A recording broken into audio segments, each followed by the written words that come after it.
প্যারাগুয়েকে হারিয়ে বিশ্বকাপে টিকিট নিশ্চিত করল 5 বারের বিশ্ব চ্যাম্পিয়ন ব্রাজিল। অনেকদিন পরে অ্যাটাকিং ফুটবল খেলা দেখলেন ব্রাজিল ভক্তরা। আজকে সকাল 6:45 মাঠে নেমেছিল ব্রাজিল বনাম প্যারাগুয়ে। শুরু থেকে অ্যাটাকিং ফুটবল খেলেছে সেলেসাওরা।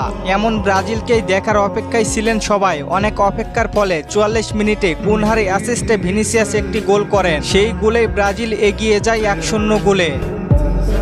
45 মিনিটের বিরতির পরে শেষ পর্যন্ত জয় নিশ্চিত করে ব্রাজিলের। 79তম মিনিটে হঠাৎ করে থেমে যান ভিনিসিয়াস জুনিয়র। ভিনিসিয়াস ইনজুরিতে পড়েন, তবে তার ইনজুরি গুরুতর নয়। তার বদলি হিসেবে মাঠে নামেন রিচার্লিসন। তবে মানতেই হবে কুনহা মাত মাতিয়েছেন। পুরো ম্যাচ জুড়ে সবচেয়ে বেশি সুযোগ তৈরি করেছেন তিনি। তার পাসিং, গতি এবং প্রতিপক্ষ রক্ষণভাগকে চাপে ফেলেছেন। কার্লো আনচেলত্তির আস্থা ছিল তার উপরে এবং তিনি সেইটা পূরণ করেছেন। ব্রাজিলের পরিসংখ্যানই বলে দিচ্ছে তারা কতটা প্রভাব বিস্তার করেছে ম্যাচে।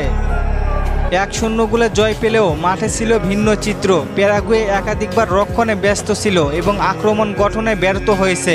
ব্রাজিলের এই জয়ের মাধ্যমে 16 ম্যাচে 25 পয়েন্ট অর্জন করে উঠে এসেছে তৃতীয় স্থানে। সমান পয়েন্টে প্যারাগুয়ে রয়েছে 5ম স্থানে, তবে গোল ব্যবধানে পিছিয়ে আছে তারা।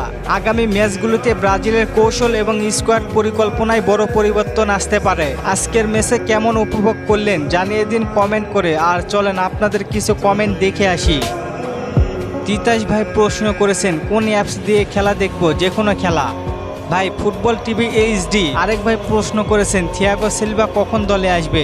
ভাই সে আর আসবে না, তার অনেক বয়স হয়েছে। নাহিদুর ভাই প্রশ্ন করেছেন ব্রাজিল কত নম্বরে আছে? ভাই ফিফা র্যাঙ্কিংয়ে 3 নম্বরে আছে। আরেক ভাই প্রশ্ন করেছেন ডেভিড আনচেলত্তি ব্রাজিল স্কোয়াডে নাকি যোগ হয়েছে, এটা কি সত্যি? জি ভাই, এটা সত্যি। ধন্যবাদ সবাইকে প্রশ্ন করার জন্য। আর ফুটবলকে নিয়ে নতুন কোনো প্রশ্ন থাকলে করতে পারেন, পরবর্তী ভিডিওতে রিপ্লাই করব। ধন্যবাদ।